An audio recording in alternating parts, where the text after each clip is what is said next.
Good morning, everyone. Bonjour tout le monde et bienvenue à cette séance concernant sur le design conçu et focalisé sur l'humain. Nous avons devant nous 1 heure et 15 minutes. So what I will do is... Et aujourd'hui, je vais donc consacrer 10 minutes à chacun de nos intervenants, chacune de nos intervenantes aussi, 10 à 12 minutes, parce que nous voudrions laisser le temps disponible pour les questions. Également de la part des gens qui sont en télécommunication avec nous. Donc allons-y et donnons-nous le temps pour des questions. Comme vous le savez, il s'agit d'une séance consacrée, j'en viendrai ensuite aux membres du panel, donc au design ou à la conception axée sur l'humain. Et donc cela concerne toutes les personnes au moins à 2 reprises au cours de son existence. Et donc c'est la conception axée sur la personne, comme nous disions. Et donc les gens en général ont 4 contacts fondamentaux dans leur vie, depuis le berceau jusqu'à la tombe. Et donc cela vise à démontrer, ces statistiques, l'existence de la personne, mais aussi c'est une grande bouclier pour les droits de la personne. Cela permet d'avoir une définition de l'identité, mais aussi les droits à la survie. C'est un droit et une bonne partie donc de la protection des droits de la personne découle de ce que l'on appellera l'état civil. Et donc les gouvernements, les États établissent des systèmes axés sur les systèmes.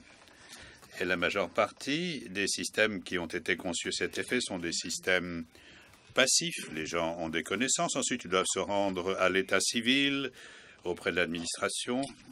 Et donc, on peut se permettre dans les États développés d'avoir un système passif, alors que dans les pays en développement, il faut avoir un système actif, parce que l'infrastructure existe. Vous avez l'état civil, bien sûr. Les gens doivent venir faire la déclaration en personne, en tant que parent, lorsque l'enfant est né. Et donc, on ne peut pas avoir un système passif. Il faut être plus actif ou proactif, parce que le système ne disposant pas de l'infrastructure nécessaire, eh bien, il est important que les droits soient eux-mêmes pris en main par le gouvernement, parce que cela permet de concrétiser les droits des personnes au fur et à mesure de leur naissance et de l'évolution de leur vie. Et je pense que les gouvernements doivent jouer un rôle très important. Alors, il y a évidemment 2 aspects. Il y a l'offre et la demande. Et donc, s'agissant de l'offre, nous en avons déjà parlé. Il s'agit d'améliorer la prestation des services, donc de créer des infrastructures, d'améliorer la qualité du service et également tenir compte également des normes sociales et culturelles du pays, chose que l'on a constatée notamment dans le contexte africain où les lois coloniales avaient apporté des changements, mais les changements étaient plutôt dirigés vers les colonisateurs ou en fonction des colonisateurs et non pas les autochtones ou les indigènes, comme on dit. Et donc, il y a quand même des normes qui s'appliquent et même des rites qui s'appliquent à la naissance et qui accompagnent la personne jusqu'à la mort. Donc, il faut aussi s'occuper des marginaux et avoir également des systèmes qui s'occupent d'eux, qui viennent atteindre les réfugiés, les enfants nés dans la rue, les personnes marginales ou marginalisées au cours de leur existence. Et lorsqu'on parle de système axé sur la personne humaine, il s'agit également de mettre à l'œuvre la technologie. Donc, la technologie ne déshumanise pas, elle est au service des êtres humains. Et encore une fois, elle permet de faire des efforts pour atteindre les personnes qui sont moins accessibles. Dans un monde en développement, il est très difficile de créer cette demande dont je parlais. Alors, les certificats de naissance sont très importants pour l'obtention d'un passeport, pour envoyer des enfants à l'école, pour obtenir également des carnets d'approvisionnement, des carnets de ration. Mais à partir du moment où les choses deviennent obligatoires, eh bien là, on commence à produire un empiètement. Par exemple, on dira tu ne seras admis à l'école que si tu es en mesure, ou si tes parents sont en mesure de produire un certificat de naissance. Et là, c'est déjà un premier empiètement sur le droit à l'éducation. Donc on ne peut pas agir de façon contraignante par la coercition. On est obligé d'essayer de persuader.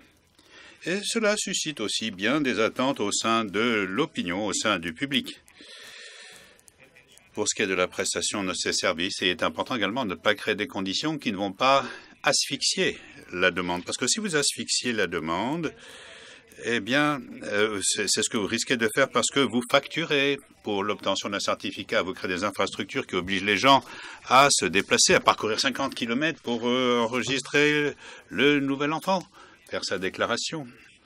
Donc, il faut donc produire et mettre soi-même les certificats de façon spontanée sans avoir toutes ces entraves, et je vais m'adresser au groupe pour savoir comment stimuler la demande, justement. Et c'est la question que nous nous posons, et je m'arrête d'ici de discourir pour laisser la parole aux autres intervenants qui composent notre panel. Et j'ai eu la chance et l'honneur de travailler avec chacune et chacun d'entre eux. Et donc, dans l'ordre suivant. Alors, tout d'abord, Bhaskar Michel, ensuite Gloria Matangue, qui sera en deuxième lieu, qui proviendra du Pacifique, suivi de Mokot du Bangladesh, et enfin M. Dessix de la Norvège. Je vais déjà présenter Bhaskar Mishra, spécialiste de la protection de l'enfance de l'UNICEF en Tanzanie, basé à Dar es Salaam, et qui travaille en coordination étroite avec la Tanzanie pour recréer le nouveau système d'enregistrement des naissances. Et il va nous parler au nom de l'UNICEF. Et outre le travail qu'il accomplit au sein de l'UNICEF, et ceci de 2012 à 2016, il a travaillé pour le gouvernement de l'Inde. Il a été registraire général adjoint pour certains éléments statistiques du gouvernement ou de l'État indien, et également certains services démographiques.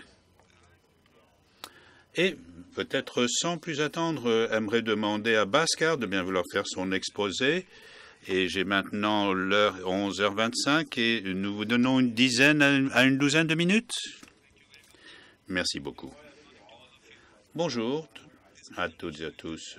Dans mon exposé, je veux dire ce que le gouvernement de la Tanzanie et la Tanzanie ont fait dans le système d'inscription des naissances pour l'état civil.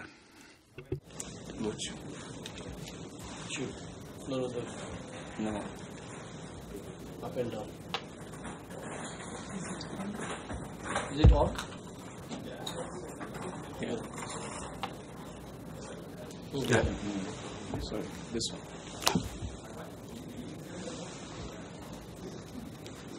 Press it.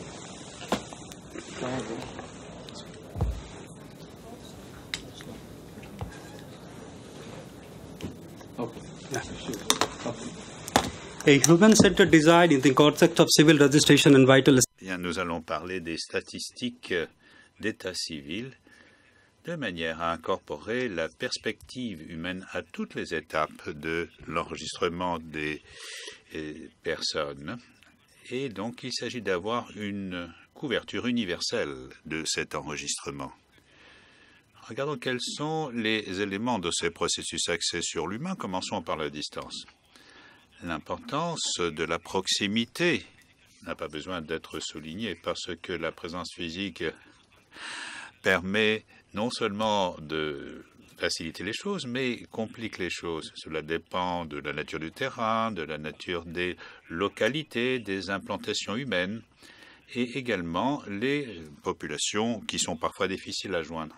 Le coût doit être abordable pour tous et parce que la fonctionnalité est le résultat de coûts directs et indirects. Les coûts directs, ce sont les frais d'enregistrement et de certification et les coûts indirects, ce sont les coûts de déplacement, etc.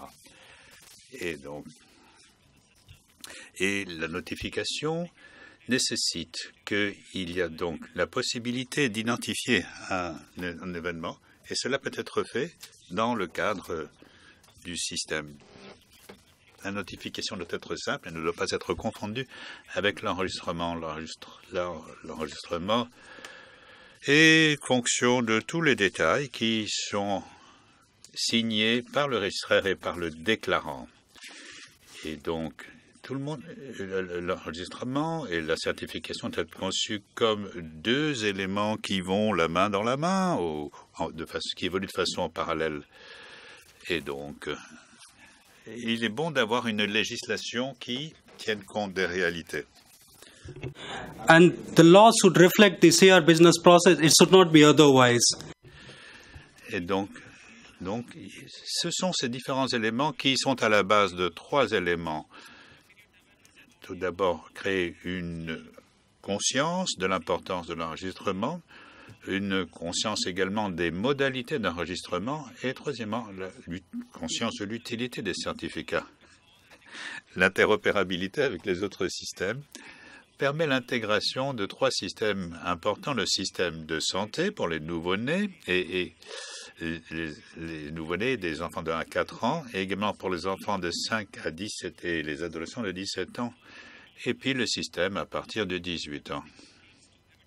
Et les statistiques d'état civil permettent de faire une planification, une intervention dans la communauté.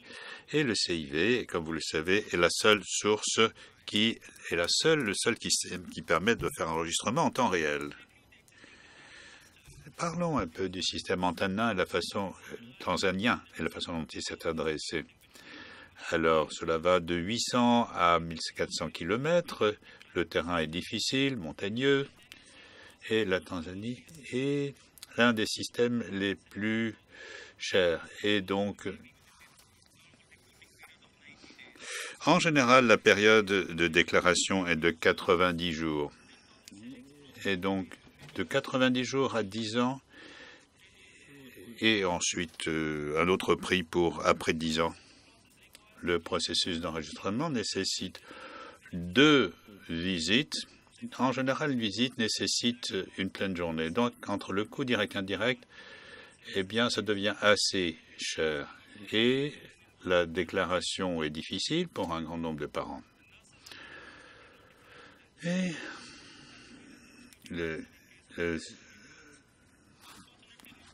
la majeure partie des agents ne connaissent pas et ne comprennent pas leurs responsabilités et ils fonctionnent à différents systèmes et à différents niveaux. La majeure partie des enregistrements et de la responsabilité des parents. Et donc, c'est un processus qui nécessite 2 étapes et 2 visites. Et les parents vont se rendre chez le registraire ou à l'état civil du district pour la déclaration. Ah, le texte a disparu. Et puis, ils doivent revenir après 2 semaines pour retirer le certificat. The legal framework goes back to 1970. The existing birth. Bon, la loi sur l'inscription est entrée en vigueur en 1921. Jusqu'à 2009, l'enregistrement n'était pas obligatoire pour les personnes nées au pays. Et donc, il y a également des différents critères pour l'enregistrement. Et c'est une préoccupation, notamment dans les zones rurales. Et il y a différentes étapes d'évolution. Il y a des difficultés concernant la couverture, les normes, et également l'intégration des systèmes, et également l'intégration difficile avec les autres systèmes, du système d'état civil.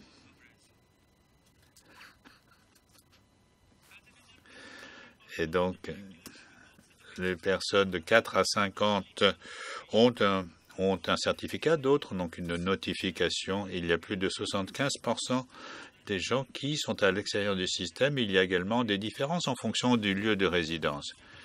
Donc, en Tanzanie, on a réussi à avoir 16,4%, 15% en Afrique subsaharienne et 4,1% pour le monde entier. Et s'agissant de nouveau-nés, il n'y a que sur les 5542 qui sont nés chaque jour. Regardez un petit peu la Tanzanie et ce qui se passe dans ce pays, notamment dans ce contexte. L'Afrique est un continent qui double sa population et qui doublera d'ici 2050. Et donc, il faut s'attendre à ce que ça multiplie par 2,4. Et donc, on passera de 24 à 14. Et en 2050, eh bien, il va y avoir un DFR de un taux de natalité de 3,5. Pratiquement 4, ce qui va créer beaucoup de difficultés pour tous les systèmes, y compris pour l'état civil. Diapo suivante. Les nouveaux systèmes d'enregistrement de naissance relèvent de l'agence qui centralise les déclarations en Tanzanie avec l'appui de l'UNICEF. On a élaboré une stratégie permettant de définir les coûts et de rendre la certification à un processus qui soit unifié. Et un plan de coûts et un plan opérationnel a été préparé en 2011 en collaboration et le système a été lancé en 2012 sous forme de projet pilote. Et maintenant, le système est opérationnel dans 9 régions et ça couvre 58 districts, c'est-à-dire 39% du territoire. Et on va y ajouter cette année 4 régions. Et donc, les régions sont indiquées en bleu clair et les autres sont en couleur sombre. Et les 4 piliers sont la décentralisation, une inscription en une visite et également le partenariat.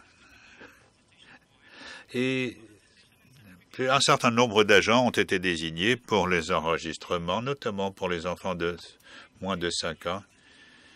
Et également, on a établi une structure pour la même cohorte. Et on essaie de le faire avec un guichet unique.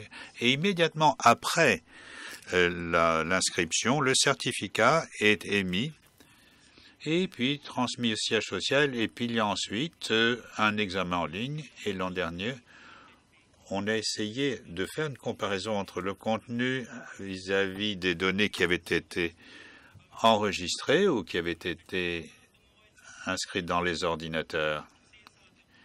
Et donc, il s'agissait de fournir des téléphones mobiles, des cartes SIM. Et il a également contribué à la conscientisation. Alors, qu'est-ce que ces nouveaux systèmes nous apportent? Il y a 300 points d'enregistrement et même plus relativement au système antérieur. Et le système d'enregistrement est géré par 5500 personnes ou même plus dans 41 districts. Et la distance moyenne est descendue de 5 à 6 km, alors que c'était de 80 km. Et donc, le gouvernement a investi 3,6 millions de dollars avec et donc, il y a également les familles qui ne viennent pas 2 fois. Donc, il y a une économie de 18 millions de dollars. Le processus de notification officielle a été fait en s'appuyant sur la preuve de la naissance.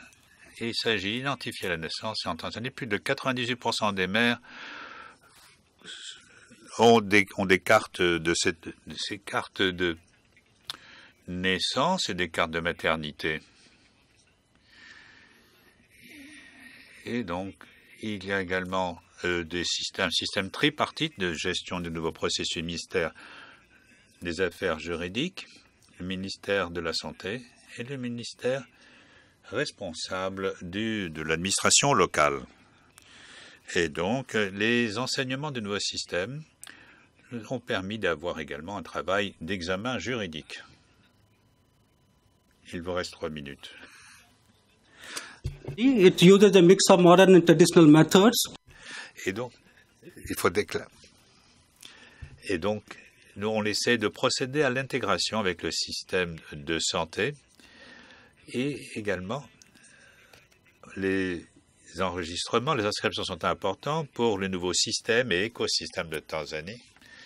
Et donc, cela permet également de donner des chiffres désagrégés tels que le lieu de naissance, le lieu d'enregistrement. Et également, cela pourrait être également intégré à d'autres systèmes. Cela montre les progrès accomplis en l'espace de 4 ans et demi. Et en 2017, plus de 1,1 million d'enfants ont été inscrits. Et donc, la date de certification atteint 90%. Et donc, en général, on va de 10,5 personnes à 80,4% en 2012 à 2018. Et cela aide également à améliorer les dates de certification pour 38 personnes de 20 à 12,9 personnes en 2012. Et donc, je pense que on fait également des vérifications d'homogénéité. Et ensuite, ceci est reflété dans l'affichage. Donc, voici un petit peu l'image actuelle, ce qui permet de passer cela dans les différents bureaux de surveillance ou de prise en charge. Et donc, ensuite, cela va des assistants à l'enregistrement aux commissaires régionaux. Et donc, cela utilise également ces statistiques et les emails. Et il y a 3 guichets qui permettent de valider les données. Donc, on garantit que les systèmes ont été examinés, chargés à bord du système ou téléchargés. Et ensuite, on fait un scan avec les données auxiliaires qui permettent de parcourir le menu. Et ensuite, on détermine également le statut. Après la validation, le système garde une filière de tous les événements et le nombre de caractères qui ont été ajoutés ou supprimés. Et la dernière fenêtre, c'est celle qui permet également d'être intégrée ou partagée avec les autres agences.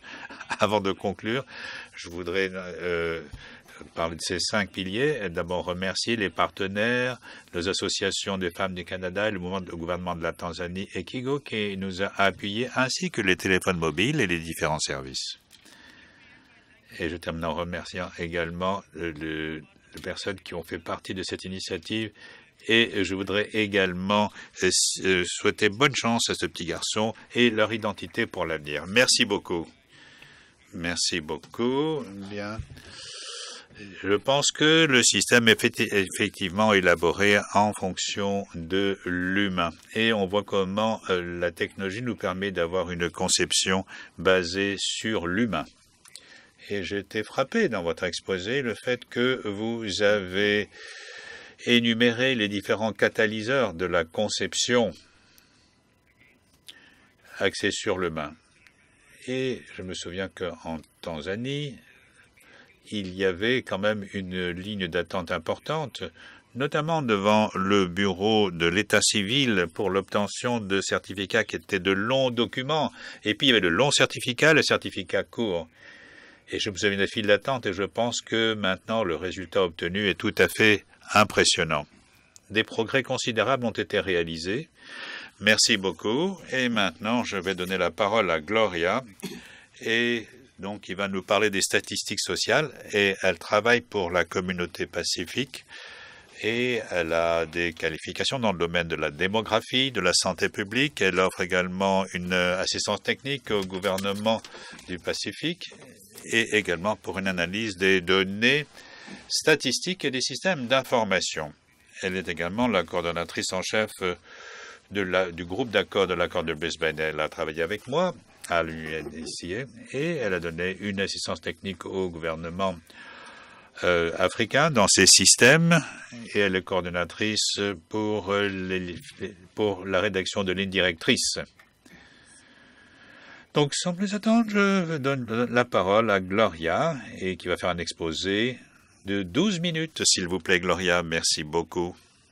Avec une période de grâce de 2 minutes supplémentaires. I'll just quickly add that I'm making this. Alors, si vous permettez, je vais ajouter que je fais cet exposé au nom d'un accord Brisbane. C'est un groupe de partenariat qui appuie les systèmes d'inscription civile dans le Pacifique de l'Est.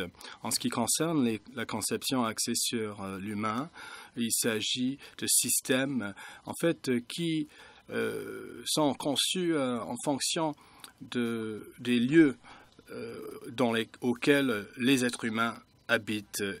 Alors, dans le cadre de mon exposé, je vais parler de l'importance de la conception axée sur l'humain et ce que cela signifie, ainsi que les facteurs contextuels qui se sont soldés par un accroissement de la demande.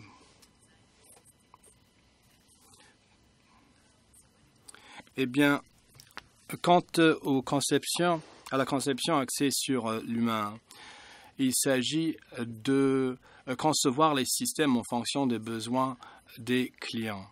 Et cela tient compte de la prestation de ces services et cela vise à favoriser la prestation de ces services. L'inscription, c'est le cadet des soucis de ses habitants. Lorsqu'une mère accouche, ce qui importe le plus, ce n'est pas d'obtenir un certificat. Et lorsque quelqu'un meurt dans une famille, le certificat de décès n'est pas ce qui importe le plus non plus. Donc, il est essentiel de se rendre à l'évidence que l'inscription permet la prestation d'autres services à la clientèle. Donc, toujours est-il que l'inscription est importante. Alors, pourquoi parlons de la conception axée sur l'humain? Souvent, on parle de l'inscription comme étant un droit de la personne. Toute personne a ce droit. Et c'est donc la responsabilité des gouvernements d'assurer ces droits. Et malheureusement, il incombe à la population de défrayer le coût de l'inscription de leur propre poche, de déresponsabiliser le gouvernement en fin de compte. Et dans la vaste majorité des pays, c'est le public qui doit assumer ce fardeau. En ce qui concerne la conception axée sur l'humain, il s'agit de concevoir des systèmes en fonction des gens dans un lieu précis. Donc, il faut bien comprendre leurs caractéristiques, l'environnement dans lequel ils vivent, ainsi que leur comportement. Les statistiques démographiques, les facteurs environnementaux entrent en ligne de compte de toute évidence et lorsqu'il s'agit de concevoir ces systèmes. Dans cette zone du monde, on ne peut pas faire abstraction du mouvement des populations dans ce coin du monde. Et cela a une incidence sur les systèmes d'inscription. On change de nom fréquemment dans cette région. Il y a des régions où il y a de nombreux habitants, des régions reculées, éloignées. Et sur le plan économique, il ne faut pas perdre de vue le fait que les gens sont à faible revenu. La pêche, c'est le secteur principal, puisque les terres sont entourées de la mer, évidemment. Et dans bien des cas, on parle de la santé, des statistiques, de la scolarisation, mais le secteur de la pêche représente également un intervenant clé, car le gagne-pain des gens dans le Pacifique, c'est la pêche.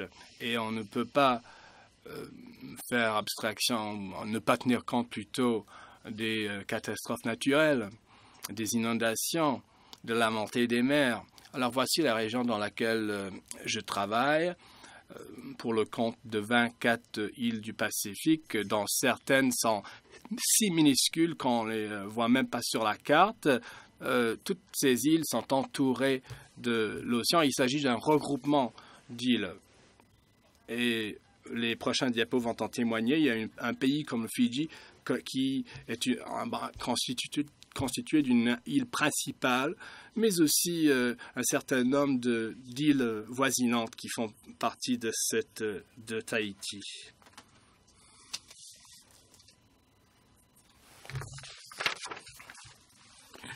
Bon, en ce qui concerne les facteurs contextuels qui ont influé sur la conception des systèmes, la mobilité de la population est un enjeu très important. Alors, voici quelques-uns des pays de cette région avec les estimations de la population. Eh bien, le nombre d'habitants en Nouvelle-Zélande, en Australie, et le nombre qui sont morts en Nouvelle-Zélande. Le nombre de décès, en fin de compte. Alors, passons en revue ce tableau. Le Samoa est la population moyenne s'est élevée à 187 000 personnes, dont 50 000 d'entre eux habitaient en Nouvelle-Zélande et 19 000 en Australie. Et 430 cette année-là sont morts en Nouvelle-Zélande. Niue compte une population de 1600 personnes en 2013. 4000 d'entre eux habitent la Nouvelle-Zélande et 700 d'entre eux habitent l'Australie. Alors, vous n'avez que parcourir la liste vous-même, à tête reposée, mais cela signifie que les gens se déplacent très fréquemment d'île en île. Si quelqu'un de Samoa déménage en Nouvelle-Zélande, on n'en tient pas compte dans leur registre de décès. Et l'autre résultat, en fait, l'autre phénomène, c'est la modification des noms. Les gens changent ou passent d'une ville à une autre et leur identité est modifiée, qui met en péril la fiabilité de nos systèmes. Alors, en ce qui concerne la conception axée sur l'humain, on doit tenir compte du mouvement constant de ces populations. Il est essentiel de partager les renseignements entre les registraires de cette région. Alors, nous avons un réseau des registraires dans cette région qui vise à partager les renseignements. Bon, par exemple, en Nouvelle-Zélande, on va partager le nombre de décès de gens originaires de votre pays, mais de notre pays, et il en va de même dans le sens inverse. Donc la collecte de données revêt d'une grande importance dans cette région, et de plus en plus importante en fait. Bon, parlons de facteurs contextuels.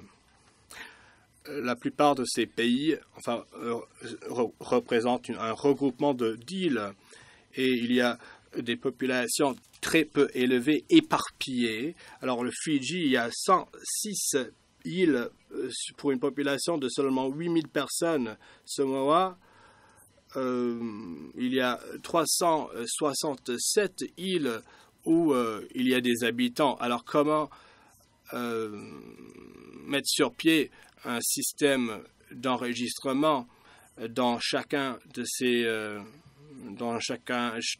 ces îles? Alors, nous dépendons des infrastructures existantes dont sont dotés d'autres gouvernements. Il est essentiel de se prévaloir de ces systèmes-là.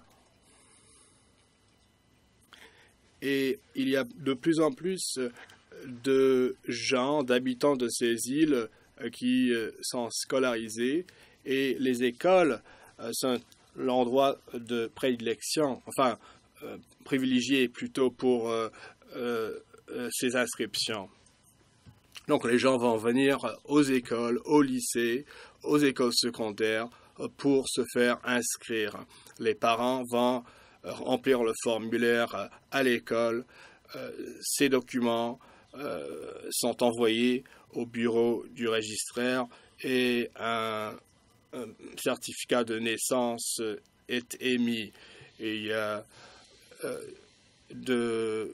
beaucoup de collaboration entre les diverses îles, de toute évidence. Qui plus est, il y a une demande accrue de documents d'inscription et nous avons accueilli des Jeux olympiques, entre guillemets, dans cette région dernièrement. Et il fallait évidemment que les participants fournissent des certificats de naissance. Et la majorité de ces populations vivant du seuil de la pauvreté.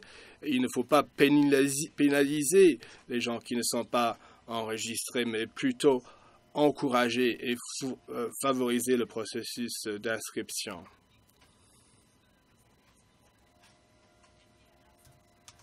Voici quelques-uns des pays qui sont dotés de fonds destinés à ce processus. Il y a les îles Cook et Nauru qui ont mis en place certains programmes de bien-être social reliés à l'inscription. Et l'inscription est gratuite dans ces 3 pays. Et ça, c'est tout nouveau pour ce qui est des certificats de naissance. Dernière diapo, pour ce qui est des facteurs contextuels. En guise de conclusion, parlons des facteurs environnementaux. Il y a une de nos îles qui a été frappée par un cyclone et lorsque nous concevons nos systèmes, nous devons tenir compte de notre survie même dans ce contexte environnemental. Il y a le cyclone Winston qui a frappé Fidji, qui nous a privés d'électricité pendant presque 9 mois. Donc, les agents d'inscription n'avaient même pas d'électricité pour tenir leur dossier à jour. Et c'est quelque chose qui arrive fréquemment. Il y a le cyclone Pam en Vanuatu qui a frappé en 2013, si je ne m'abuse, et il y a un grand nombre de certificats de naissance qui ont été détruits pendant cette catastrophe naturelle. Alors, il faut s'y prendre d'avance. Il faut avoir des systèmes de rechange, des certificats de naissance qui sont étanches, des infrastructures qui permettent à nos agents d'inscription de faire leur travail sur des terrains plus élevés, et donc nous avons besoin tout simplement d'améliorer nos infrastructures et notre technologie. Il est essentiel de concevoir des systèmes qui répondent aux besoins des habitants là où ils habitent. Et c'est ça justement le vif du sujet, la conception axée sur l'humain. Merci beaucoup. Alors, vous avez dit qu'il faut laisser personne pour compte. Personne alors sort. Et là, vous parlez de laisser aucun pays à son sort, alors, en ce qui concerne les inscriptions civiles. Et il faut se demander comment on va assurer des services dans ces régions, surtout lorsqu'il y a beaucoup de déplacements, beaucoup de mouvements des populations. Et bon, ce n'est pas évident de faire le suivi de ces données. Et vous nous avez fait le point sur les facteurs contextuels, les pour et les comment, les facteurs économiques et les facteurs démographiques. Alors, merci infiniment de cet exposé. Pour cet exposé, passons au Bangladesh maintenant. He is the Deputy Secretary of the Cabinet Division, Government of Bangladesh. Alors, il travaille avec le secrétariat, donc la division du cabinet depuis son établissement en 2015. Il est secrétaire adjoint. C'est un ardent défenseur de notre système ESC++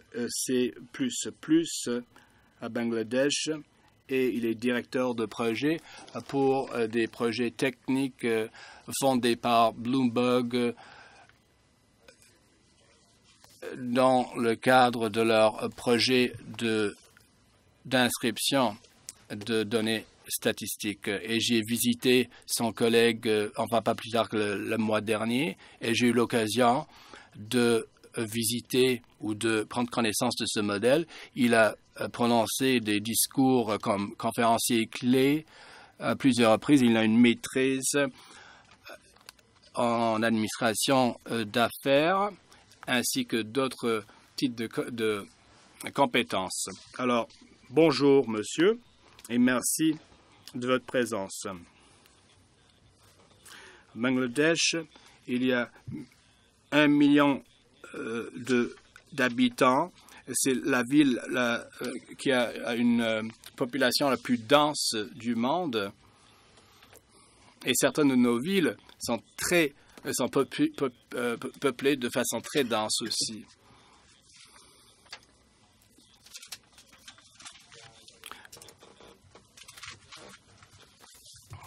Alors, toute conception doit être axée sur l'humain. Et dans notre pays, nous avons saisi cette occasion pour créer des services de pointe et de premier plan. Donc, il s'agit d'une plateforme, une occasion en or pour créer de nouveaux services, des services destinés à la population de notre pays, plus précisément. Bon, les diapos ne fonctionnent pas, malheureusement. Les deux derniers conférenciers ont déjà parlé de la conception axée sur l'humain, donc je ne vais pas m'attarder là-dessus. Alors, à la suite nous mettons à laisser certaines nouvelles technologies. Il s'agit d'une conception en évolution. Nous ne disons pas pour autant que nous avons mis au point cette conception déjà, mais nous sommes sur la bonne voie. J'aimerais maintenant vous faire part des 7 facteurs de ces services. Bon, d'abord, il faut identifier chaque personne comme étant un particulier. Et dans notre pays, il y a de nombreux systèmes d'identification. Nous en avons une panoplie. Il y en a tellement. Et justement, c'est un défi car il y a beaucoup d'habitants qui ont plusieurs noms et leurs noms s'écrivent. L'orthographe n'est pas forcément pareil pour chaque nom. Alors, il faudrait donc essayer de fusionner tous ces systèmes de manière à identifier, à repérer chaque habitant du pays. Nous avons conçu un système d'identification unique en son genre qui est composé de 10 chiffres. Cela nous permet de, comme j'ai dit tout à l'heure, fusionner ces systèmes en un seul système. Qu'il s'agit d'un certificat de naissance, d'émission de passeport ou des dossiers médicaux.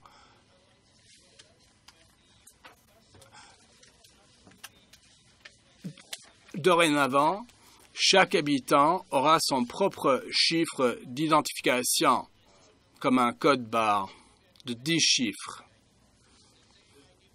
Et c'est unique en son genre. Et en fait, dès la naissance de quelqu'un, cette personne, on va émettre un numéro, enfin un code composé de 10 chiffres et jusqu'à sa mort. Donc, ce programme a été déjà mis sur pied. On s'est inspiré des 17 systèmes qui étaient déjà en vigueur, mais qui ont été fusionnés maintenant. Prochaine étape, le système d'inscription de certificats de naissance en ligne, mais malheureusement qui est lacunaire, mais nous sommes en train de l'améliorer. Nous allons continuer à améliorer le système de naissance, de décès, de soins de santé. Et tous les systèmes seront interreliés et toutes les fonctionnalités seront les mêmes. Bon, les services proactifs. À l'heure actuelle, notre système d'inscription de naissance et de décès dépend de vous. Lorsque vous êtes né, vos parents sont obligés de signaler votre naissance, faute de quoi vous n'aurez pas d'inscription, de certificat de naissance, vous ne serez pas inscrit. Et nous ne tenons même pas de dossier sur la mort de tous nos habitants. Il y a des gens qui meurent et on n'en sait rien. Et puis voilà. Maintenant, pas de dossier. Si votre naissance n'est pas enregistrée, n'est pas inscrite, si vous, un jour, vous allez mourir et vous n'aurez pas le droit de vous enregistrer comme étant mort, ou votre famille n'aurait pas ce droit.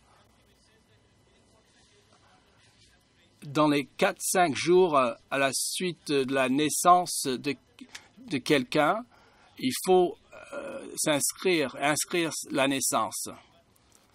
Mais on ne respecte pas cette règle. Mais les établissements sanitaires, les hôpitaux, maintenant, ont le droit de participer à ce processus. Ce sont des intervenants clés désormais et il n'incombe plus aux familles de s'occuper de cette tâche.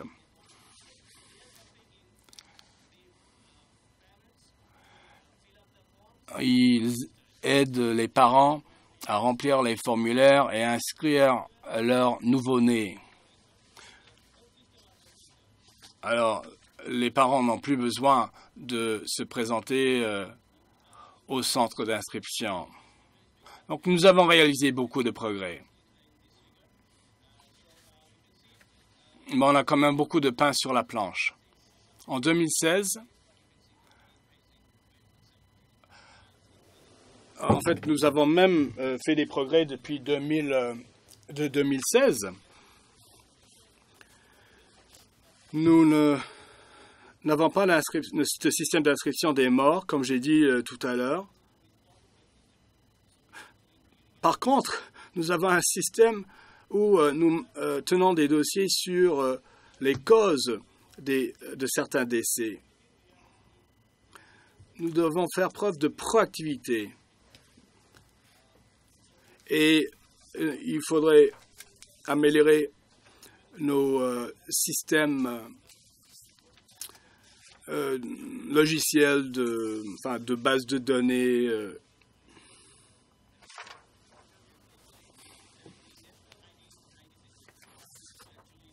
Alors, comme j'ai dit tout à l'heure, le système de pièces d'identité nationale est géré par l'État et ce sera le cas pour le système d'inscription de naissance et de décès à l'avenir. Mais comme j'ai dit tout à l'heure aussi, les professionnels de la santé et les établissements sanitaires auront le droit d'aider les parents et de les accompagner dans ce processus. Il faudrait parler plus lentement, dit le président, parce qu'il y a un service d'interprétation simultanée. Le système proactif permet aux professionnels de la santé à venir en aide aux familles pour l'inscription des naissances et des morts, tant des naissances que des morts. 100% des nouveau-nés dans notre pays sont vaccinés dans les 4-5 jours suivant leur naissance. Et au moment de la vaccination, beaucoup de données sont recueillies. Alors voici graphique qui montre comment 4 ministères collaborent, travaillent en étroite collaboration pour favoriser la collecte de données. Nous améliorons nos systèmes de naissance et de décès, comme j'ai dit. Par contre, le système de mariage civil n'est pas informatisé. Et nous n'avons pas de... En fait, tout le monde dans notre pays meurt de problèmes respiratoires, disent selon nos médecins.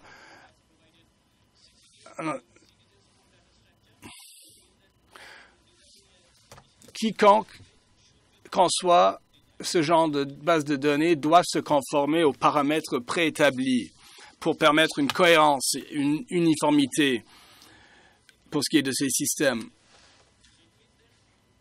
Qu'est-ce que ça veut dire au juste? Dans bien des pays, on parle uniquement de naissance, de décès et de cause de décès.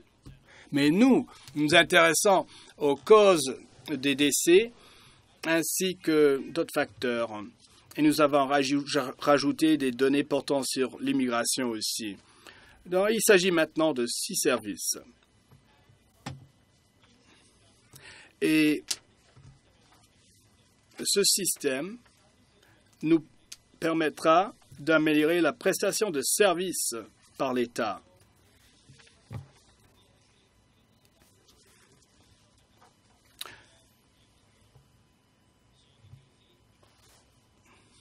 En fin de compte, notre système devient de plus en plus dynamique.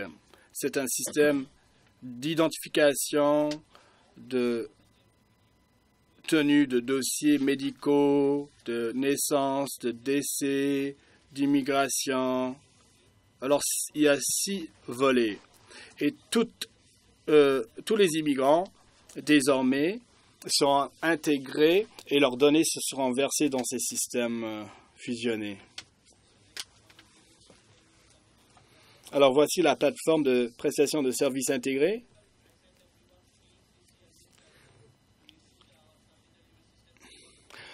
Si nous lions nos plateformes de services, c'est dans le but d'améliorer la prestation de services.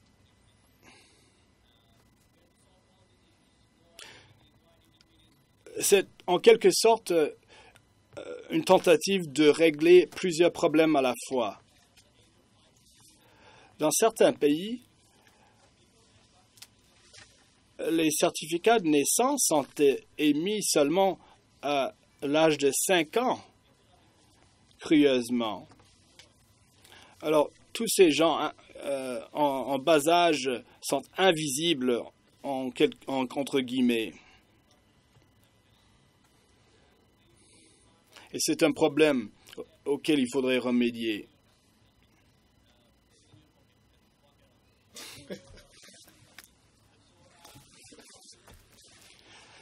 Alors,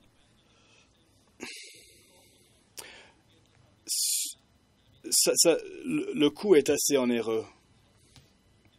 Il me reste 2 minutes. D'accord, ok. Et si la conception axée sur l'humain de ces services sont fondées sur des données probantes et n'ont pas été conçus de façon aléatoire. Et ces systèmes permettent un partage de renseignements. Tout le monde a la possibilité de parler les uns avec les autres. Sans quoi, le système serait ingérable. We are talking about this. On parle de notre système d'état civil. On espère que ça va fournir tous ces services-là, pas seulement l'inscription des naissances et des décès. Et la citation finale. Comme vous pouvez comprendre, il s'agit d'une approche de tout le gouvernement, pas seulement une agence qui fait tout, là. La prochaine diapo. C'est pour cela, il y a un secrétariat, un comité directeur au niveau du cabinet. Très anormal dans le monde. Alors que c'est directement le Conseil des ministres qui s'en occupe, mais nous le faisons parce que dans notre pays, il y a un mandat légal de faire la coordination entre les ministères et de demander aux agences de rendre leur compte. C'est pour cela que nous avons ce comité directeur, c'est le secrétaire du cabinet qui préside, et d'autres secrétariats de ministères et agences en font partie. Donc, ils ont beaucoup de fonctionnalités de politique. Ensuite, il y a des comités au niveau fonctionnel et opérationnel. Et voilà, donc, j'ai une petite vidéo, mais il paraît que ça ne fonctionne pas. Je ne peux donc pas vous montrer la vidéo. C'est une vidéo qui dure 1 minute qui pourrait vous montrer toute la conception de la chose. Merci. J'ai excédé mon temps, je ne sais trop pas. Enfin, merci. Donc, merci, collègues, de nous avoir parlé de cette approche de tout le gouvernement pour monter un système et comment cette approche est orientée sur la prestation de services. Ils avaient déjà un modèle.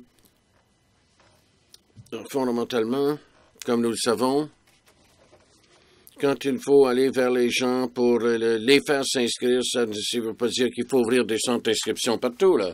Il faut utiliser les réseaux formels et informels en autant que peut se faire, parce qu'ouvrir des centres d'inscription dans les régions reculées, ça n'est pas économique. En fait, ça ne fait aucun sens, parce qu'on ne pouvait pas avoir un registraire qui ne fait que l'inscription de quelques naissances et quelques décès par année. C'est toujours mieux de exploiter d'autres systèmes et infrastructures qui existent dans les villages.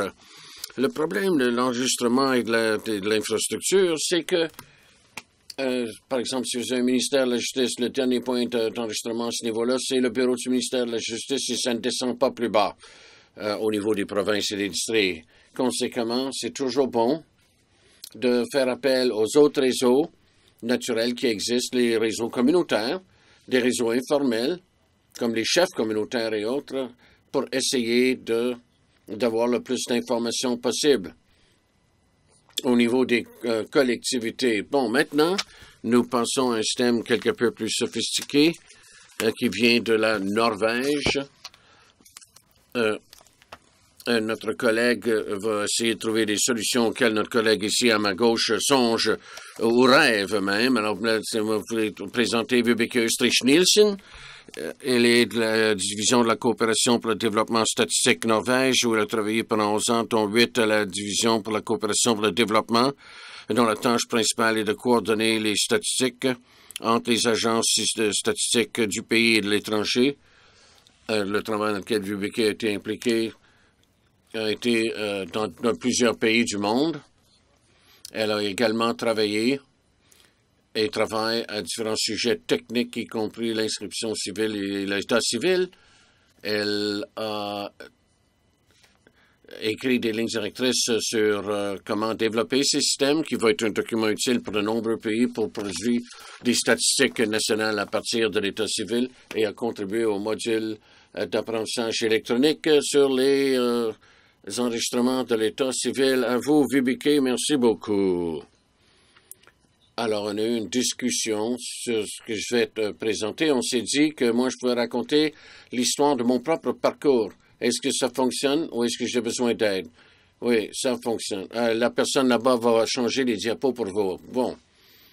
Prochaine diapo, s'il vous plaît. Je vais vous raconter l'histoire de ma propre petite personne en Norvège et ensuite je généraliserai pour parler du système sous-jacent. Je suis né, gardons ça. On m'a donné un nom et un certificat de naissance, ainsi qu'un code à la naissance en Norvège. Le code commence par la date de naissance, ce qui pose défi parce que nous allons maintenant manquer de chiffres, parce qu'il n'y a que 5 chiffres qui suivent la date de naissance. Et ça pose problème. Nous recommandons que les autres pays ne fassent pas cette même erreur. Quoi qu'il en soit, c'est le système que nous avons en ce moment. J'ai mon numéro d'identification personnelle qui me suit partout où je vais. Merci. L'une des choses qui se fait, c'est que quand j'ai besoin d'une pièce d'identité, bientôt, par exemple, passeport pour aller à l'étranger, Alors, qu'ont fait mes parents, c'est qu'ils ont présenté l'extrait de naissance et le numéro, et tous les éléments d'information étaient déjà dans le système. En Norvège, les agences du gouvernement partagent cette information de base. Donc, bien sûr, en rapport à un système juridique, mais tout se produit donc en arrière-scène. Donc, mes parents étaient là, ma naissance était inscrite, donc c'était facile d'obtenir un passeport. On me connaissait déjà. Quand j'ai vieilli, j'avais besoin d'autres services du gouvernement, services médicaux, scolaires, vaccination, et donc ça avait besoin d'être vérifié. Et c'est le système santé qui a rejoint mes parents pour les vérifications en disant « Ah, votre fille a tel âge, présentez-la ». Mes parents n'ont pas même pas besoin de prendre des rendez-vous eux-mêmes. C'est également le cas, bon, pour nos médecins. Le médecin peut avoir accès, en utilisant mon numéro d'identité unique, pour trouver toute information utile sur moi de d'autres médecins ou d'ailleurs dans le système. Quand il fallait que j'aille à l'école, c'était encore l'école, le système scolaire lui-même qui a joint mes parents pour dire, bon, vous devez inscrire votre enfant à l'école, vous allez la présenter à telle école. Voici l'information dont vous avez besoin et ce que vous devez faire avant de la présenter à l'école. J'ai grandi, donc, je suis devenu un adulte. Et là, il me fallait, je souhaitais déménager dans mon propre logis. Donc, j'ai envoyé de l'information à cet effet à une agence du gouvernement, laquelle agence l'a partagé avec tout le monde. Donc, tout le gouvernement savait très rapidement que j'avais déménagé. Hein, l'information a été partagée. Je voulais aussi ouvrir un compte de banque. Encore une fois, il me suffisait de me présenter à la banque avec mon numéro. Bon, et une pièce d'identité, bien sûr, pour prouver que j'étais la personne en question. On a ouvert mon compte de banque. En fait, quand ce système de numéro d'identité personnel unique a été identifié dans les années 70 en Norvège, les banques étaient l'un des principaux intéressés. Elles voulaient plus de sécurité, plus d'informations sur les personnes, de sorte à s'assurer qu'il y avait plus de sécurité pour l'ouverture de comptes de banque, prêter l'argent aux gens et prendre soin de l'argent des gens. J'ai également obtenu un emploi et il me fallait payer des impôts. Bon, c'est mon employeur qui a donc envoyé beaucoup d'informations à mon sujet au gouvernement. Et c'est le gouvernement qui m'envoie ma déclaration d'impôt. Je n'ai pas à le remplir. C'est fait tout seul. Bien sûr, il faut que je le vérifie. Bon, ça aussi, ça fait partie d'un portail qui contient toutes ces informations. Quand on a différents formulaires ou les interactions avec le gouvernement en direct, là, c'est également où nous avons accès à notre déclaration de revenus et tout le reste. J'ai aussi constitué une entreprise il y a quelques années. Encore, là, mon entreprise a reçu son numéro d'entreprise lié à mon numéro d'identité personnel. Donc, tout ce qui se produit à cette entreprise est lié à ce numéro d'identité d'entreprise. Et donc, tous les reçus en Norvège doivent avoir le numéro de l'entreprise, comme ici. Et c'est donc très facile de vérifier que la société est durement constituée. Et on peut un peu suivre ses revenus, etc. Parce que ces numéros-là figurent surtout. Ensuite, je suis tombé en amour. J'ai trouvé un homme, regardons ça. Et lui, malheureusement, mais ça, ce n'est pas vrai, mais s'il avait été un étranger, et lui aussi aurait été inscrit en Norvège en déménageant là, ou en venant s'établir là. Et si c'était un séjour de moins de 6 mois, il reçoit un numéro temporaire, et il ne devient pas partie du registre de la population, mais quand même un autre système relié au registre de la population, donc avec un numéro d'identité en m'épousant. À ce moment-là, il deviendrait un citoyen permanent et à ce moment-là, il serait inscrit au registre de la population. Prochaine, s'il vous plaît. Voilà un peu mon histoire en suivant ma vie. Il y a d'autres volets sur lesquels je ferai des commentaires plus tard. Je ne suis pas encore morte, par exemple. Mais je n'en parlerai pas trop d'autres événements possibles parce que je ne sais pas ce que sera ma vie. Mais notre collègue ici a parlé, Ashur, a parlé des registres de la population, chose que nous avons chez nous. Bon, vous pouvez même l'appeler un registre intégré.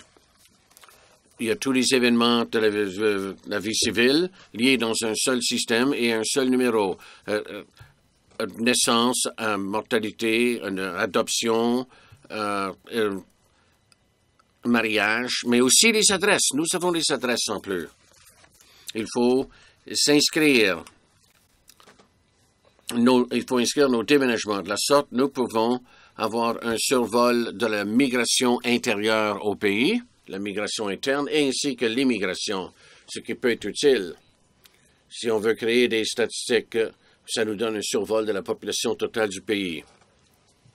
Mais c'est également chose utile en ce que, bon, il se passe beaucoup de choses qui se passent sans que nous le sachions, et on n'a pas besoin de partager de l'information avec le gouvernement.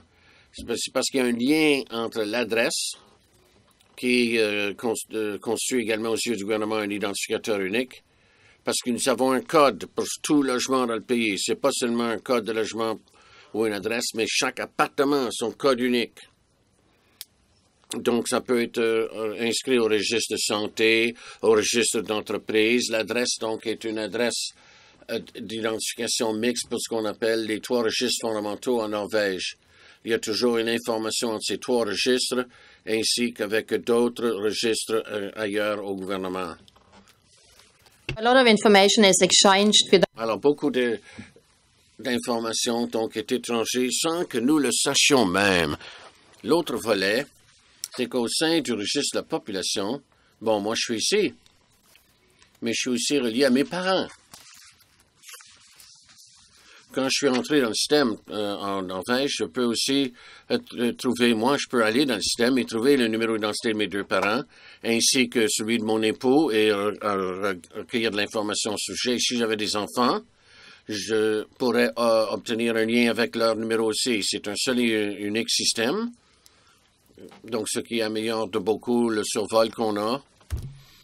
Et que le gouvernement a, rendant plus facile pour moi aussi de prouver que je suis marié à un tel et que je suis le parent d'un tel, etc. Tout est déjà là. Maintenant, fin des statistiques. Puisque je travaille à Statistique Norvège, je voulais mettre l'accent là-dessus, puisque nous faisons partie du système de partage d'informations au sein du gouvernement. Nous recevons toutes ces informations de ces registres.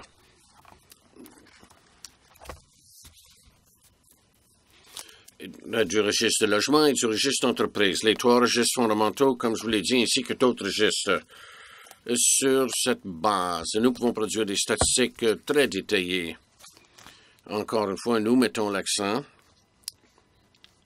sur le fait de rendre ces statistiques disponibles de façon intéressante à la population. Ainsi, ces dernières années, nous avons été très actifs sur Facebook pour essayer de simplifier l'infographie ventilant les informations de base du sujet de la population et le rendant intéressant pour un vaste auditoire, tout en conservant des informations détaillées qui seraient réservées aux chercheurs ou autres. Je vérifie où j'en suis dans mon exposé.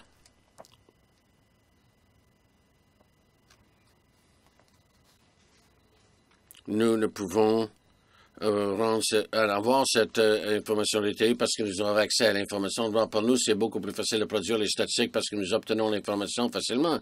Mais cela réduit aussi le fardeau sur la population du fait que nous n'avons pas besoin de faire des recensements, des sondages, comme beaucoup d'autres pays doivent le faire. Donc, cela rend cela un peu plus axé sur les personnes en réduisant le fardeau et le temps dépensé à produire des informations pour le gouvernement puisque nous l'obtenons de diverses sources où c'est entré automatiquement. Souvent, nous recevons une question s'agissant de savoir si c'est un système sûr. Est-ce que la vie privée est respectée, l'aspect confidentiel? Il y a toujours un risque. Ça, c'est inévitable. Toutefois, ce qui peut être partagé et spécifié et tout n'est pas partagé. Il y a de l'information disponible à tous le nom, l'adresse, etc. C'est des informations non confidentielles, mais il y en a d'autres des informations que l'on ne partage pas, ou plus difficilement. Il faut, pour avoir prouvé qu'on a besoin de l'information en fin de sa recherche, pour avoir accès à ces informations. Il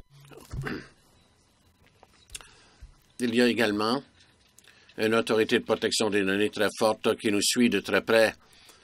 See that there are some Au cas où il y aurait des problèmes ou des défis avec le système.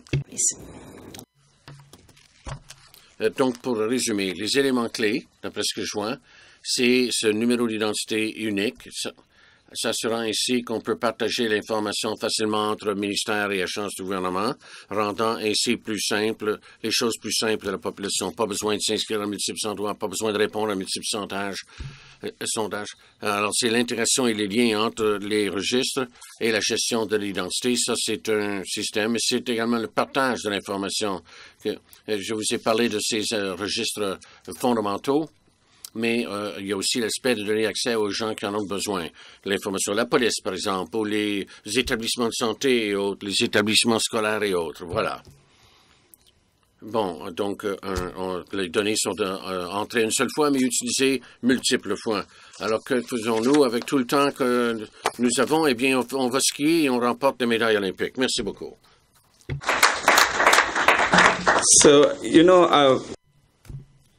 Vous ne vous rendez peut-être pas compte que l'identité est d'une si grande importance, sauf que quand il s'agit de situations où on essaie de prouver notre identité. Je me rappelle avoir travaillé au bureau de l'État civil de l'Inde.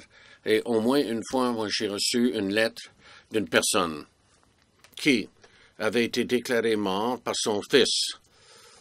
Mais les nouvelles de sa mort étaient anticipées. Elle se plaignait qu'elle était vivante. Le fils essayait de prouver que c'était pas sa mère. Alors, voyez-vous ça. Et ça s'est poursuivi pendant un bon bout de temps parce qu'elle n'avait pas de documents ou de preuves qu'elle était qui elle est. Donc, pendant ces moments de difficulté intense de la sorte, il faut vraiment avoir une identité, quelque chose. Un politicien appuyait la mère, l'autre le fils. Et il a fallu demander à la police de procéder à des vérifications et trouver une solution. Imaginez cette situation. Bon, elle avait 70 ans, une petite jeunesse, quoi, qui essayait, et on essayait de prouver son identité. Alors, quand on vit dans un monde où tout est contrôlé, des pièces d'identité à la va comme je te pousse, mais dans un pays quand il n'y en a pas beaucoup, c'est très important. Et chaque fois la personne veut avoir accès à un service, elle doit prouver son identité et encore et encore et encore. Par exemple, pour tel et tel service, il faut prouver son identité. Un autre service, une autre preuve à faire. Rien n'est relié entre eux. Donc, il nous faut développer des systèmes que les collègues nous parlaient. Mais aussi, il y a des questions de respect de la vie privée et des données confidentielles. Qui gère les données? Est-ce que l'adresse devrait être dans la base de données? Ou autre indicateur géographique quand on commande une pizza? Ben ça... On va vous dire, vous ne devez pas prendre de pizza, vous, là, parce que vous avez un problème cardiaque, là. Alors, il y a une limite à ce qu'on peut faire, mais je crois toutefois que l'identité est importante et le rôle central joué par l'État civil et tout ça est très important. Et nous ne le reconnaissons pas toujours. En Inde, en ce moment, on nous dit qu'on n'a pas besoin de certificat de naissance pour prouver sa naissance. Une autre chose peut servir, mais ça, c'est assez risqué. Moi, je vais arrêter là parce que je veux pas... J'en ai assez parlé, d'ailleurs. Je crois que nous avons réussi à se réserver une demi-heure pour les questions et réponses qui jouent un rôle important. Alors, allons-y. Je vois les mains levées. Et je vais donner la parole, donc, à le collègue là-bas.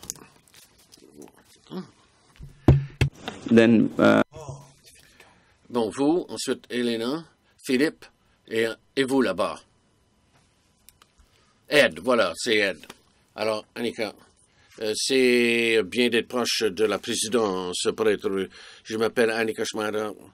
Pour ceux qui ne connaissent pas, je travaille ici au CRTI et j'aide à appuyer cette conférence magnifique. Et je dis ça de façon sans aucun préjugé, mais moi j'ai deux questions.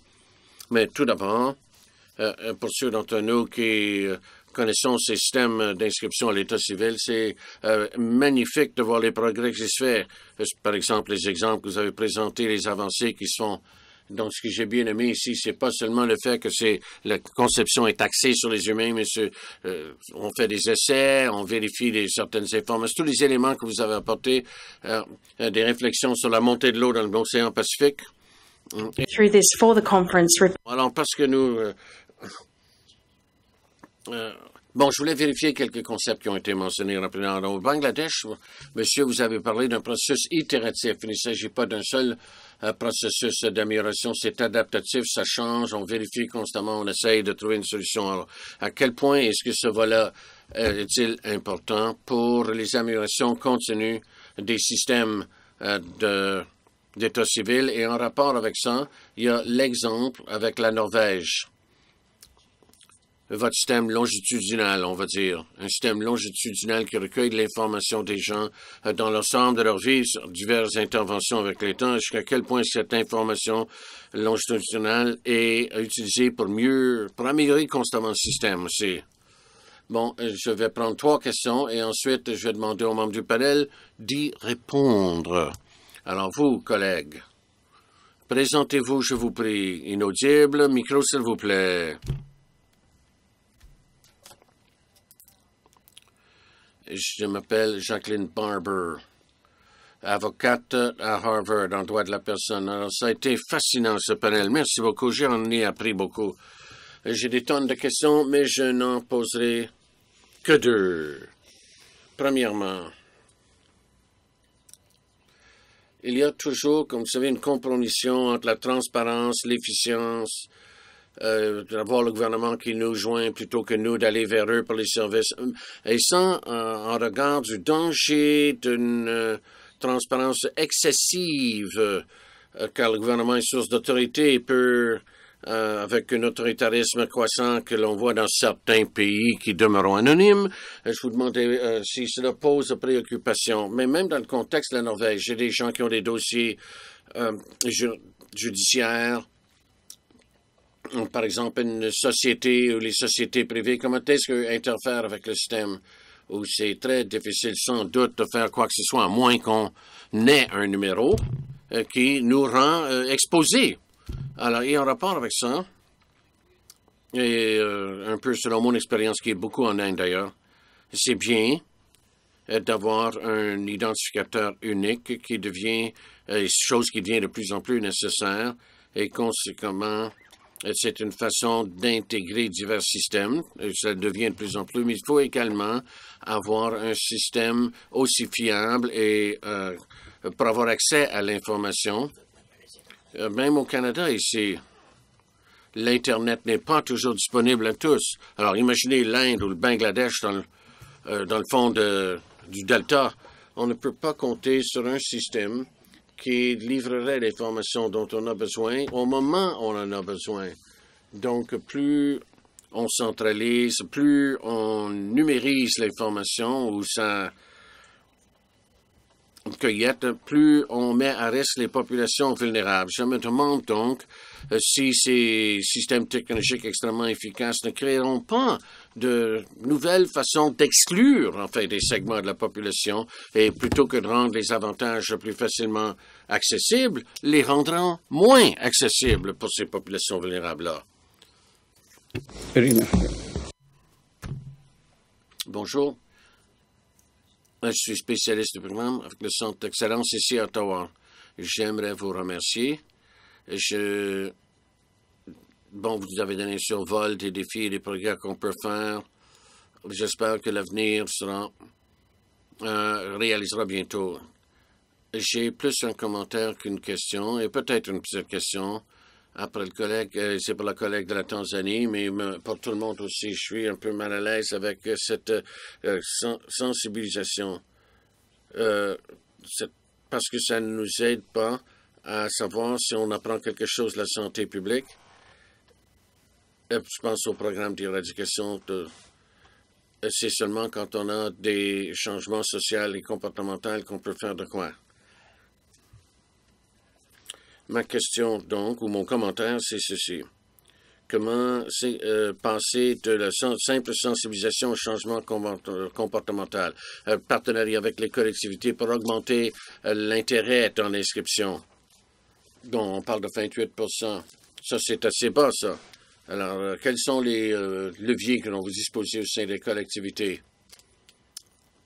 Qu'est-ce qu'il y a dans le système qui peut encourager les gens à s'inscrire? Donc, comment partir du fait qu'on sait que ça existe au fait de l'utiliser? De la connaissance à la pratique, quoi.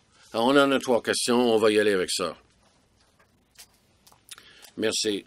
Philippe. Ah non, Philippe, avec des stratégies, j'ai dirigé l'initiative de santé que tout le monde ici connaît. Je donne suite directement à la question de la collègue. Il semble que pour ce qui est de la création de la demande, beaucoup, ça consiste fortement dans le fait d'enlever les obstacles. C'est pas tout à fait la même chose, mais ça nous fait avancer, au moins, vers le fait de s'assurer qu'il n'y a pas d'obstacle. Mais j'ai une question semblable pour Irina. Bon, dans ce que vous avez vécu dans votre travail chez vous, pour créer des incitatifs, notamment pour l'inscription des mortalités, mais aussi pour l'inscription des naissances, qui ne sont pas de nature punitive, tel qu'expliqué par Raj au début, que si vous n'avez pas de certificat de naissance, on ne vous donnera pas d'éducation. D'autres solutions créatrices se pointent-elles de la base? Bon, il y a des gens très astucieux chez vous, sans doute, et ont-ils des idées là, pour donc stimuler la demande pour ces inscriptions? Merci beaucoup. Voilà, c'était la question. À vous, OK, Ed, maintenant. On les prend toutes. Oui, Ed. Je suis Ed. Merci, Ed. C'est moi, Ed. Edward Office, je dirige un groupe d'innovation, donc je suis tout à fait à l'aise avec la conférence ici. Quelques commentaires au sujet de la conception axée sur l'humain. Nous faisons ça dans notre travail d'innovation. Et c'est tout à fait sensé, parce que l'innovation, c'est souvent une question de problème de répondre à un besoin. Et ces besoins, c'est le besoin d'être humain, notamment des enfants, dans notre cas. Alors, nous examinons profondément cette compréhension de qui sont ces humains, qu'est-ce que les fait fonctionner. En fait, j'encouragerais, c'était bien d'entendre dans les exposés que vous avez faits que nous avons ce concept axé sur les humains dans la conception de nos systèmes d'État civil, mais nous pouvons aller bien au-delà de ça, me semble-t-il. Nous pouvons, parce que la conception axée sur l'humain, fondamentalement, c'est une question d'avoir de l'empathie pour le facteur humain. Alors que quelqu'un me parle d'une conception, moi, je vois des gens. Alors, on parle de système et de processus, mais moi, c'est les gens auxquels je pense. Donc, avoir des groupes de personnes, des images de personnes, quels sont leurs besoins, qu'est-ce qui les rend heureux, qu'est-ce qui les frustre, tout cela, eh bien, quand on creuse profondément, c'est ça, la conception axée sur l'humain. Concevoir en fonction de ces facteurs humains-là. Donc, je veux donner suite au point de Raj. Je ne voudrais pas qu'il y ait une grosse différence entre la technologie et la conception axée sur l'humain, les vœux d'un père. Il y a un excellent exemple que vous avez présenté, une façon d'y penser, c'est que si vous songez aux expériences numériques que nous aimons beaucoup, nous tous, là, parce qu'ils sont conçus, axés sur le comportement humain. Par exemple, vous prenez votre téléphone, on utilise Uber, peut-être Airbnb, tous ces solutions, me semble-t-il, nous enchantent quelque peu, sont faciles à utiliser, on fait clic-clic et gardons ça. Ils sont conçus tout à fait avec l'humain au centre de la préoccupation des concepteurs, non seulement des principes de conception, mais aussi par l'observation du comportement dans les prototypes, utiliser les solutions et les modifier, et ça se passe sans arrêt. Bon, ça c'est bien sûr dans le monde développé, où les applis, par exemple, comme Uber, bon, ils les modifient constamment à mesure que nous l'utilisons. Et nous sommes en fait des utilisateurs de projets pilotes en temps réel alors que nous utilisons ces choses-là. Alors, c'est une amélioration contenue par l'observation du comportement des humains. Peut-être que nous pouvons embrasser un peu de cette réflexion dans notre façon de faire. Et finalement, peut-être une intervention en faveur de la conception axée sur l'humain. Dans ce laboratoire que je vais mener demain, nous allons faire une séance de co-création en utilisant la conception axée sur les humains. Si vous voulez voir ce que c'est, venez nous voir dans ce labo demain. Je vous reviendrai. On va demander au panel de répondre aux questions. Allez-y, Bagake. Et nous avons la question de Annika concernant la capacité de transfert et également le caractère peut-être exclusif de cette chose-là. Et puis, nous pourrons passer à la question suivante. Merci. Start with the second part first.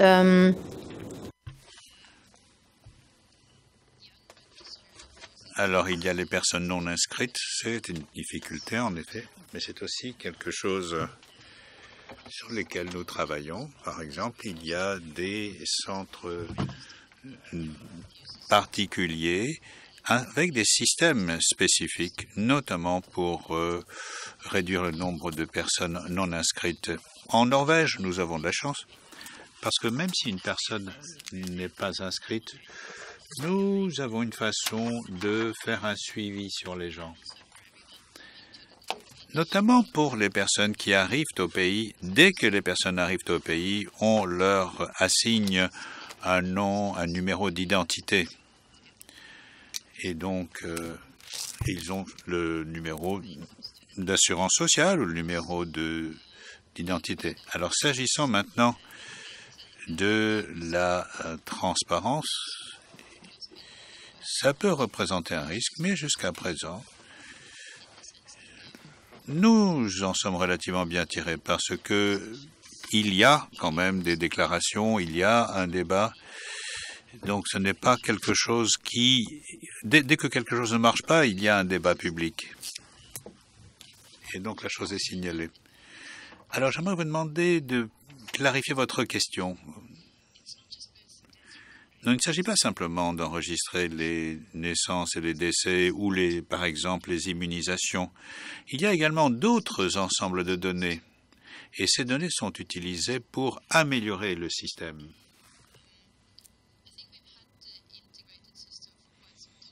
Nos systèmes sont intégrés depuis un certain temps.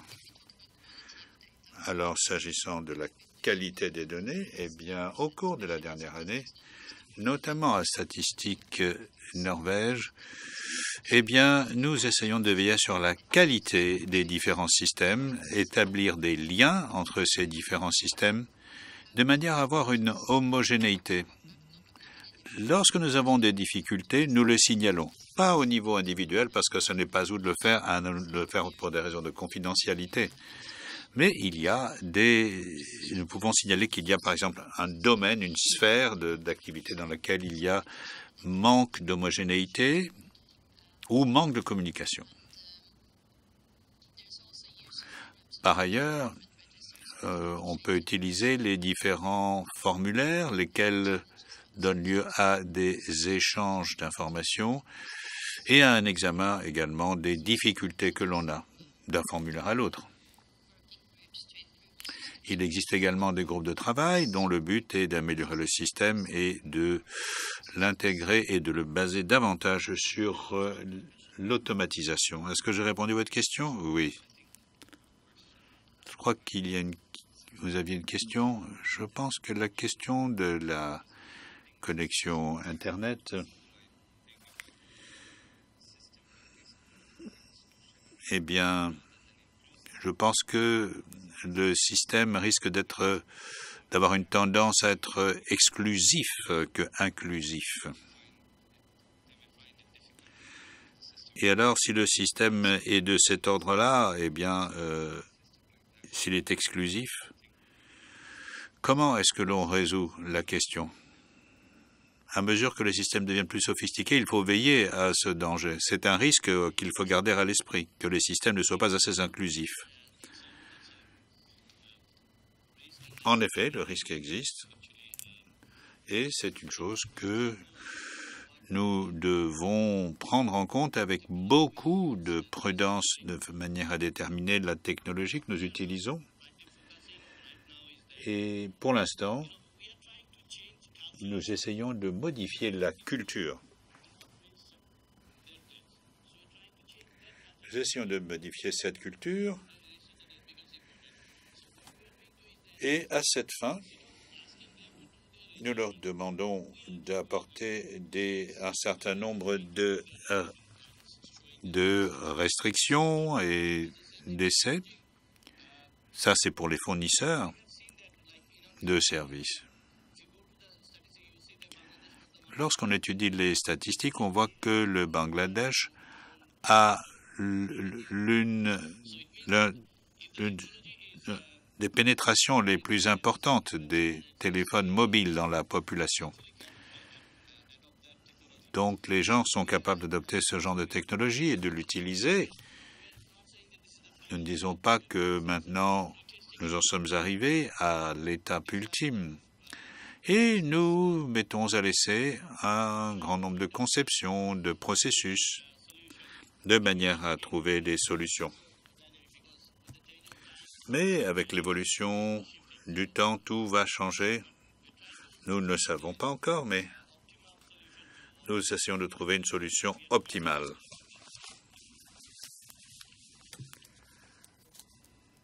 Microphone, s'il vous plaît.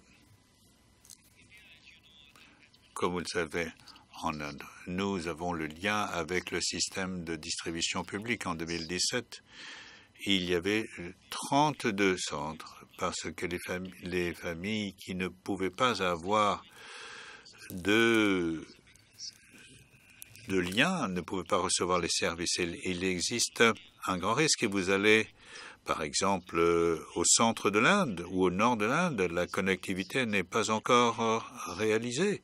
Si bien que sans cette jonction, sans cette connexion, eh bien, on en reste dans le chaos à partir du moment où on dépend des systèmes informatisés. Oui, c'est la raison pour laquelle nous n'avons pas voulu être aussi absolus. Donc, nous ne voulons pas perturber qui que ce soit. Chacun continue d'opérer à la façon dont il opère, mais nous essayons, en sous-main en quelque sorte, de façon subreptice, de proposer de nouvelles plateformes. Oui, vous devez marcher à la persuasion, vous ne devez pas essayer d'imposer quoi que ce soit. La coercition ne donne aucun résultat. Vous devez former les gens. Et le gouvernement veut quelque chose, oui, mais les gens ne vont pas pour autant obtempérer. Même s'agissant, par exemple, de rations alimentaires, on ne dit pas aux gens, voilà, mets ton empreinte digitale, tu auras des rations. Il y a une question en suspens, il ne reste plus que 9 minutes. Inaudible. Il ne faudrait pas que ça soit comme ça, ce n'est pas admissible, mais nous savons très bien comment les choses fonctionnent ou dysfonctionnent dans la pratique. Alors, pour l'instant, on a des règles générales concernant l'authentification. Et donc, je pense qu'il est très difficile de renverser les inégalités. Donc je pense que même dans le système du Bangladesh, c'est une bonne chose d'intégrer, mais je me demande comment vous allez vous protéger contre cet élargissement subreptice de la mission qui fait qu'elle devient trop lourde au bout d'un moment.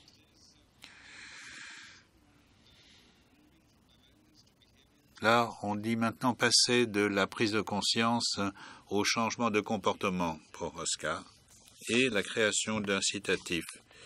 Et c'est une question posée par Philippe. Vous pourriez peut-être partager la question? Alors, vous répondez à la première question. Vous pourriez dire quelque chose également sur la façon d'y répondre. Alors, en Tanzanie, dans d'autres pays africains, comment est-ce qu'on fait une prise de conscience? En Tanzanie, et jusqu'à 2009, il n'était pas obligatoire de déclarer les naissances. et de s'inscrire à l'état civil. Donc 30% de la population est directement concernée par ça. Alors oubliez complètement les systèmes numérisés. Et donc on pourra par exemple lier l'utilité du certificat de naissance à la fourniture de services, par exemple pour l'éducation ou pour certains examens. Et si vous voulez un passeport, il vous faut donc un certificat de naissance. Mais il faut toujours trouver un équilibre pour ne pas brusquer les gens. Et il faut l'offrir, il faut augmenter l'offre plutôt. Oui, mais on a parlé du changement social, du changement de comportement. Et cette question reste sans réponse. Vous vouliez ajouter quelque chose? J'aimerais vous donner l'exemple de la Guinée. 78% d'enregistrement pour 1,3 d'enregistrement de décès. Et même chose pour le Cameroun. Et le directeur disait la même chose ce matin. Et Raj pourrait nous donner un exemple de 50 autres pays où la situation est la même. Donc la question concerne le changement de comportement.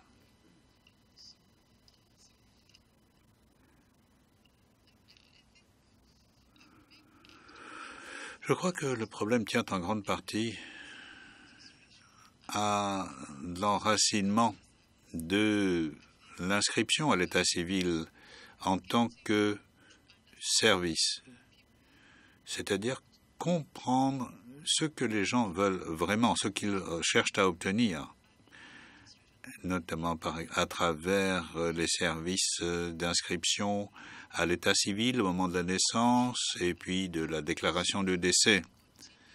Parce que tant que l'on continue d'avoir un service indépendant, non lié à la fourniture d'autres services, on aura du mal. Et nous aurons devoir beaucoup insister auprès des gens pour qu'ils viennent faire une déclaration. Je crois que la Nouvelle-Zélande a mis au point un système au terme duquel, lorsqu'une femme est enceinte, elle peut se connecter à notre site web. Alors, elle y va en tant que femme enceinte, alors il y a tout un ensemble d'autres services. Et donc, l'inscription à l'état civil apparaît parmi les autres services disponibles. Et je pense que c'est une bonne approche sur la façon de concevoir les systèmes. Et donc, on pourrait peut-être enraciner ces services ou les insérer dans d'autres services. Inaudible. Inaudible.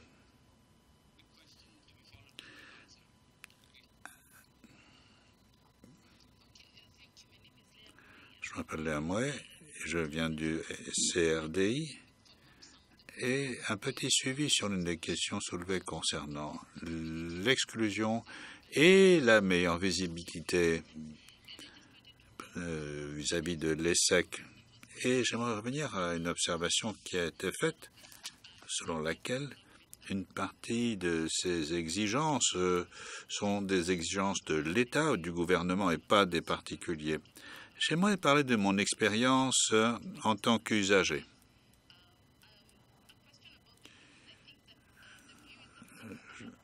On pense qu'un grand nombre de processus dans un grand nombre de pays sont liés au système politique et donc il y a beaucoup de résistance parce que les gens, lorsqu'ils sont inscrits, subissent un grand nombre de conséquences. Et j'aimerais comprendre du point de vue dans la perspective axée sur l'humain, comment vous approchez justement les conséquences qui viennent de la sphère politique.